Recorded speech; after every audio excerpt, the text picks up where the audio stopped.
ఆర్థికంగా అభివృద్ధి చెందాలి అంటే ఒక పౌర్ణమి రోజున కానీ, అలాగే శుక్రవారం పౌర్ణమి కలిసి వచ్చిన రోజు కానీ, మీకు నల్ల చీమల దగ్గరికి వెళ్ళి వేపిండి పంచదార కలిపి వాటికి వేసి చూడండి.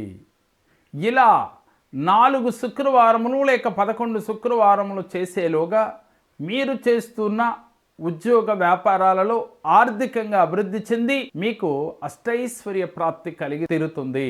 ఈ చిన్న క్రియ ఆచరిస్తే విశేష ఫలితం కలిగి హ్యాపీగా ఆనందంగా ఉండగలుగుతారు. శ్రీ మహావిష్ణువు అనంత పద్మనాభ స్వామిగా అపారమైన కరుణా కటాక్ష దృష్టిని మనపై ప్రసరిస్తున్నాడు. ఇంతటి మహత్తర శుభాలను ప్రసాదించేదే శ్రీ అనంత పద్మనాభ స్వామి వ్రతం. ఈ వ్రతం ఎక్కడ జరిగితే అక్కడ శుభప్రదం.